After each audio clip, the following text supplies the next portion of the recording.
Oferecimento. Entre nesse movimento e se surpreenda com o nosso jeito móvel de te entender.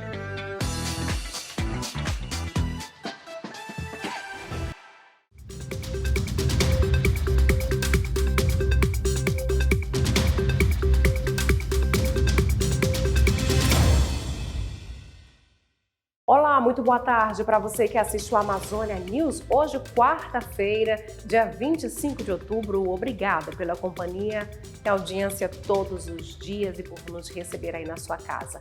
A gente abre a edição de hoje falando que a Justiça acolheu o pedido do MPF sobre o retorno imediato de transporte aéreo por helicóptero para o resgate de pacientes indígenas dos polos Oriximiná e Santarém aqui no estado do Pará. O juízo reiterou que o transporte pela via aérea é medida imprescindível para resguardar a continuidade da assistência à saúde indígena e que há elementos que evidenciam a vulnerabilidade da comunidade em meio à grave estiagem na região amazônica, impossibilitando dessa forma o acesso tradicional das equipes de saúde ao local. A maioria das aldeias e terras indígenas das regiões é acessível somente pelas equipes de saúde por meio de transporte aéreo, especificamente em relação ao Polo Santarém. O acesso ele só pode ser realizado por helicóptero, pois não há pista de pouso para receber aviões comuns nas áreas onde estão as principais aldeias do município. A exemplo, a Reserva Extrativista Tapajós Arapiuns, a terra indígena Maró e o Pai Lago Grande. O Senado aprovou a ampliação da Lei de Cotas na rede de ensino federal. O texto aprovado na Câmara dos Deputados foi mantido integralmente depois de 8 emendas apresentadas em plenário. Entre as mudanças previstas estão a inclusão de quilombolas, que reserva 50% das vagas em universidades e institutos federais para estudantes de escolas públicas. A classificação para cotistas passa a considerar estudantes em famílias com renda de até um salário mínimo por pessoa. O texto determina ainda a elaboração e divulgação de relatórios que permitam a avaliação do programa a cada 10 anos. A Polícia Federal cumpre hoje 5 mandados de prisões preventivas e 13 mandados de busca e apreensão no âmbito da 19ª fase da Operação Lesa Pátria. A ação visa identificar pessoas que teriam incitado a participação e fomentado os atos do dia 8 de janeiro em Brasília, quando as sedes dos 3 poderes, Palácio do Planalto, Congresso Nacional e Supremo Tribunal Federal, foram invadidas e depredadas. As ações estão sendo cumpridas em Cuiabá, Cáceres, Mato Grosso, Santos, São Paulo, São Gonçalo e Brasília, Distrito Federal. Os mandados foram expedidos pelo Supremo Tribunal Federal. Nós queremos fazer aqui uma correção a respeito da reportagem que foi exibida ontem na edição do Amazônia News, dia 24 de outubro, a respeito do casamento coletivo. Nós informamos que o evento seria realizado no mês de março, porém o casamento comunitário será realizado no mês de junho do ano que vem e não no mês de março, como foi informado durante a abertura do telejornal. Mudando de assunto, vamos saber a previsão do tempo para esta quarta-feira. Hoje pela manhã, sol com aumento de nuvens. Existe sim a previsão de pancadas de chuva para a tarde e a noite desta quarta-feira. 30 graus agora em Santarém do Pará, a variação entre 26 e 35 graus. A sensação térmica em 34 graus, umidade relativa do ar chegando a 75%.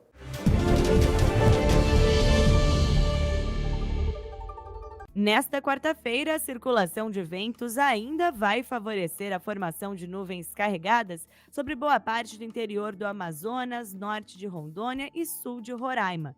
Mas a chuva acontece de maneira menos intensa do que nos últimos dias. O volume acumulado é menor. Apesar disso, essas pancadas podem acontecer desde o período da manhã até a noite, intercalando momentos de melhoria. Em áreas do sul do Pará e todo o Tocantins também chove, mas o volume acumulado não é expressivo e não tem grandes alertas em relação a rajadas de vento e também trovoadas. No norte do Pará e todo o Amapá, tempo firme prevalece e com pouca nebulosidade.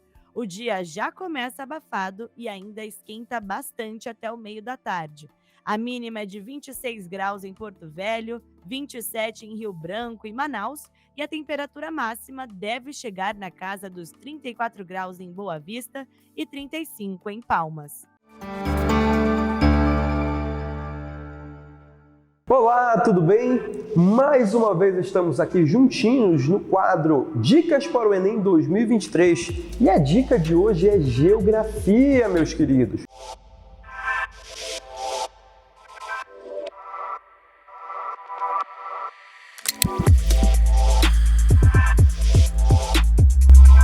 Você que já se perguntando para que serve a geografia, se você está acompanhando os principais noticiários da TV, sabe que nós estamos em meio a dois grandes conflitos. O primeiro conflito que já fazem aproximadamente 2 anos, é isso mesmo, já estamos caminhando para o segundo ano de guerra entre Rússia e Ucrânia. Agora eu te pergunto, qual é a principal motivação desta guerra? Saiba que este vai ser um dos principais assuntos a ser cobrado na tua prova do Enem. Seja em ciências humanas, seja na redação, em linguagem, em qualquer uma das áreas do conhecimento, tudo bem? E eu quero te chamar a atenção. Quando nós falamos no conflito Rússia e Ucrânia, eu preciso voltar no tempo, voltar lá na Segunda Guerra Mundial, nos conflitos ideológicos que é chamado Guerra Fria. O que foi a Guerra Fria, Tiago? Com o final da Segunda Guerra Mundial, nós tivemos a distribuição entre duas potências, o surgimento de duas potências hegemônicas. De um lado, os Estados Unidos, liderando o bloco capitalista, e de outro lado, a União das Repúblicas Socialistas Soviéticas, liderando o bloco socialista. E essa divisão, ela está ainda presente nos dias de hoje. Preste atenção que a Rússia é o país ainda mais importante da antiga União Soviética e os Estados Unidos o mais importante do bloco capitalista. E quando nós temos a solicitação do então presidente Volodymyr Zelensky da Ucrânia de adentrar a organização do Tratado do Atlântico Norte, a OTAN, perceba que nós vamos ter um sentido de revanchismo, um sentido de não pertencimento. Por quê? Sabe-se muito bem que a Ucrânia é oriunda e frutos do território russo. E aí nós vamos ter uma certa conflituosidade de interesses. Por quê? Hoje a Ucrânia, participando da OTAN, que é o bloco, que é uma aliança militar do bloco capitalista, fere os princípios socialistas. E a Rússia, como liderança do antigo bloco socialista, tem certa periculosidade em ter a Ucrânia aliada ao bloco capitalista. Por que isso, Tiago? Sabe-se muito bem que os conflitos durante a Guerra Fria não foram conflitos diretos, mas se desenrolaram em grandes e pequenos conflitos. Isso você não pode esquecer, como por exemplo a Guerra do Vietnã. Qual é a principal justificativa do governo russo para a invasão em território ucraniano? É exatamente a adesão da Ucrânia juntamente ao bloco capitalista. E isso significa um grande perigo para a Rússia, isso ao contexto geopolítico que nós estamos vivendo. Então, perfeitamente exemplificado durante a entrevista do presidente Vladimir Putin, Vladimir afirmou o seguinte: a guerra poderia acabar, basta a Ucrânia desistir de entrar na OTAN. E nós sabemos hoje que o regime socialista, ele é um regime que está bem diminuto. Nós temos 3 nações apenas vivendo esse regime: Coreia do Norte, China e Rússia. E o resto do mundo vivendo o bloco capitalista. Agora, quero chamar a atenção para você. Estude os principais motivos, as principais causas deste conflito que envolve Rússia e Ucrânia. O segundo conflito, que há menos de 3 dias iniciou, que não precisamos temer. Tiago, vai cair no Enem? Há grandes possibilidades, porque é um conflito que vem se desenrolando há muitos anos. Vem se desenrolando desde a década de 1940, que é o conflito entre árabes e israelenses. É o conflito relacionado à Palestina. Lembra que a Palestina está em uma área lá próximo à Cisjordânia, próximo a Israel, próximo à faixa de Gaza. E com a invasão, com os ataques do grupo terrorista, um grupo extremista do Hamas, a Israel, nós temos uma série de conflitos étnicos, religiosos e políticos que estão se desenrolando. E com certeza são temáticas muito importantes que o INEP irá cobrar durante a prova do Enem. Bem, galera, para finalizar, não esqueça de estudar, não esqueça de se preparar, não esqueça de se atualizar sempre. Eu sou o professor Thiago Souza, professor de Geografia, e essa foi mais uma dica importantíssima para o Enem 2023. Lembrando que se você quiser nos seguir nas redes sociais, @ThiagoSougel, @ThiagoSougel. Até a vitória e um abraço!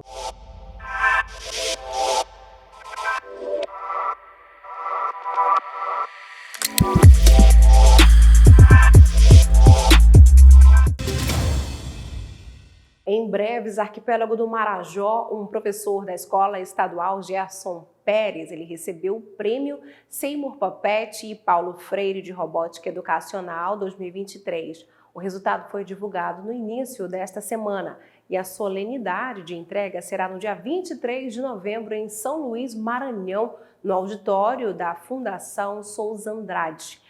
O professor Fábio Ferreira, ele utiliza games e robótica como ferramenta pedagógica dentro da sala de aula. Esse prêmio, ele reconhece as boas práticas em robótica educacional implementadas por professores de escolas públicas e privadas, bem como projetos desenvolvidos por secretarias estaduais e municipais de todo o Brasil.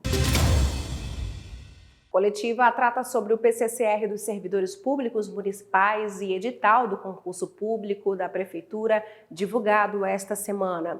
A entrevista à imprensa aconteceu hoje pela manhã na sede do sindicato em Santarém. Hoje nós estamos como sindicato, todos reunidos para tratarmos sobre o plano de cargos e carreiras do município, que está tramitando no município, A gente tem uma comissão que continua trabalhando, estamos aguardando uma reunião com o prefeito. Mas nos surpreendemos com o que aconteceu, A publicação do edital do concurso público, sendo que os salários são iguais para todas as categorias. Então a gente observa que o prefeito não quer sentar para conversar em relação a isso. Hoje estamos aqui todos os sindicatos e com representantes, com o prefeito em exercício, o Silvio Neto, que é presidente da Câmara. Mas o nosso principal objetivo é justamente discutir qual vai ser os passos dados em relação ao concurso público, que nós, como sindicato, como representante dos trabalhadores de município de Santarém, não aceitamos e não concordamos que esse edital dê continuidade do jeito que está. Nós vamos fazer o nosso papel, lutar sempre e defender os direitos dos trabalhadores, que é para isso que nós fomos eleitos, para defender as causas dos trabalhadores. Essa reunião ela é muito importante, porque é uma pauta de todos, do trabalhador, é uma pauta para o direito do trabalhador ser realmente concedido. O que a gente está querendo aqui?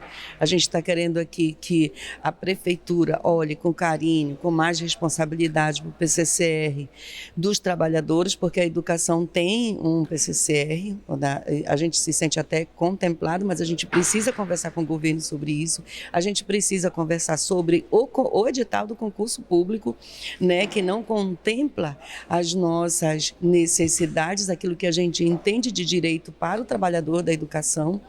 Nós queremos conversar com o governo sobre periculosidade e insalubridade para o pessoal de apoio, vigia, servente.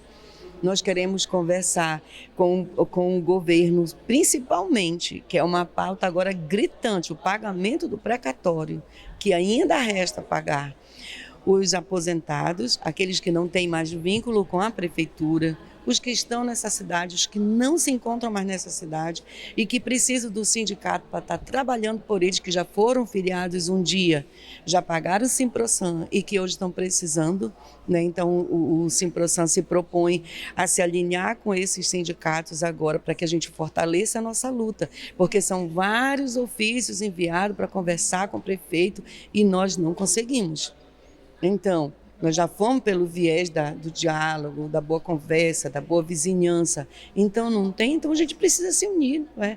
Pelas nossas categorias, pela categoria do trabalhador, a gente precisa. Na verdade, a gente veio aqui ouvir os sindicatos, né? As reivindicações dos sindicatos, que é justo também as suas reivindicações, os sindicatos dos trabalhadores na área da saúde, os sindicatos dos trabalhadores do jornalismo, né? Os sindicatos dos trabalhadores aqui do município de Santarém, e nós viemos aqui para ouvir as reivindicações e alguns pontos também que podemos colocar aqui, né, para levar ao prefeito Nery assim que ele chegar e marcar uma reunião com o executivo.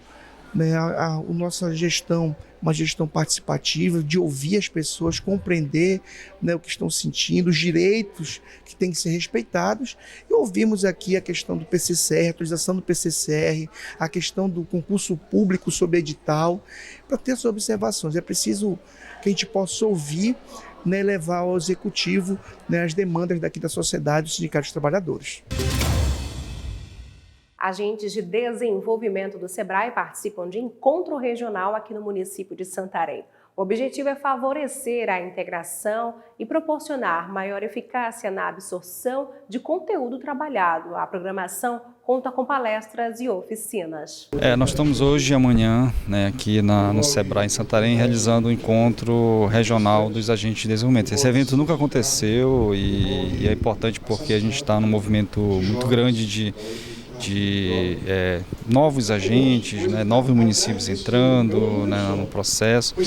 O agente de desenvolvimento ele é um servidor aí do município que é nomeado via Lei Geral da Micro e Pequena Empresa, né, o prefeito vai lá, nomeia, e o SEBRAE faz uma série de capacitações para que ele fortaleça a sala do empreendedor no município e aí possa estar atuando, visando melhorar a economia do município. É isso. E esse encontro aqui, ele busca levar conhecimentos, fortalecer a atuação do agente, discutir essa atuação e como é que ele pode atuar de uma forma ainda mais abrangente, uma forma ainda mais com que gere mais resultados lá para os nossos pequenos empreendedores dentro dos municípios. Então aqui vão ter a região Xingu, né? A gente está com a região Xingu aqui, a região Tapajós e a região aqui do Baixo Amazonas. Nesses 2 dias discutindo aí, vamos dizer assim, o desenvolvimento dos pequenos negócios dentro dos municípios nessas regiões. Esse encontro ele já vem sendo planejado há algum tempo, né, para essa região aqui que a gente chama que é a região oeste aqui do Pará. E um dos principais objetivos é a gente trazer o desenvolvimento, né, promover o desenvolvimento para a nossa região. Hoje, os principais parceiros do SEBRAE na região como um todo, a gente diz que são as prefeituras, né, através de um termo de parcerias que a gente tem com as prefeituras, e aonde as prefeituras, né, cede ali um agente de desenvolvimento que possa ser ali o ponto de partida, né, para o atendimento do SEBRAE junto a esses municípios. Esse momento é um momento muito importante, né, para a nossa região oeste do Pará, porque é um momento de network, é um momento de muito conhecimento, é um momento de conexão, onde a gente vai ter oportunidade de troca de conhecimento, né? Vai ter oportunidade de conhecer a gente de outros municípios e até mesmo, né, cada um trazer a experiência de cada município para que possa enriquecer mais o nosso evento, sem contar os palestrantes que estão trazendo aí um conteúdo com muita riqueza, né, para o desenvolvimento dos municípios e das cidades que estão aqui envolvidas. São 26 municípios, né, que estão sendo representados hoje nesse evento e é um evento de suma importância para a região oeste do Pará, aqui realizado pelo SEBRAE, com a unidade de políticas públicas aqui, atuando realmente aqui na nossa região do Baixo Amazonas. É importante porque o encontro regional ele vem trazer os municípios que agregam aqui a nossa região, as proximidades, né? Que normalmente quando tem um encontro estadual, tem todas as regiões, acabam que alguns municípios da região, por questões geográficas, da dificuldade, logística, nem todos podem participar. E aqui em Santarém não, uma região que concentra vários municípios e isso faz com que a logística fique mais simples, facilitada. E isso acaba que mais pessoas conseguem participar, tanto os agentes de desenvolvimento como os atendentes da sala do empreendedor, e isso vem a trazer uma interação melhor entre as pessoas e uma troca de experiência com relação ao funcionamento dessa sala, ao papel do agente de desenvolvimento dentro do seu município, que transforma a vida dos empreendedores, que trabalham a questão das ações aos pequenos negócios e com relação à desburocratização. E isso facilita a vida dos pequenos empresários e faz com que gire a economia para o município de uma forma bem mais simplificada. Primeiro, muito importante essa iniciativa do SEBRAE em estar promovendo, através desse encontro dos agentes de desenvolvimento de outras regiões e municípios aqui de próximo a Santarém, não só com a proposta de trazer palestrantes renomados para referenciar a importância do desenvolvimento, não só a questão do futuro na cidade, mas o que se está fazendo para se chegar a esse futuro. E nós, enquanto Secretaria de Planejamento e Desenvolvimento Econômico, também estamos nesse propósito e temos na parceria do SEBRAE um grande braço, uma grande mão amiga para que a gente possa continuar a promover o desenvolvimento aqui no município de Santarém. Como você disse, a Sala do Empreendedor já é uma realidade. Nós lançamos conjuntamente o programa Cidade Empreendedora, que visa fortalecer o empreendedorismo. Com isso, mais geração de renda, mais geração de oportunidades. E nós queremos isso. A cidade do futuro que nós queremos para Santarém, uma cidade moderna, desenvolvida e com oportunidade para todos. E essa parceria do SEBRAE, juntamente com a Prefeitura de Santarém, tem sido fundamental para que isso possa acontecer. O Pará participa da etapa nacional dos Jogos das Instituições Federais deste ano, que está acontecendo em Fortaleza. A santarena Fabiane Trindade, de 18 anos, ela faz parte da delegação paraense feminina de voleibol. A estreia da equipe foi na última segunda-feira, em que venceu a equipe cearense por 2-0. A competição é apoiada pelo Ministério da Educação por meio da Secretaria de Educação Profissional e Tecnologia, a CETEC. As disputas envolvem quase 1.000 alunos de todas as regiões do Brasil. Lembrando que a equipe paraense permanece em Fortaleza, Ceará, para dar continuidade aos jogos que seguem até o dia 28 deste mês. E nós finalizamos por aqui, agradecendo, claro, a sua companhia e audiência. Até amanhã às 13 horas com mais informações para você. Se Deus quiser. Até lá!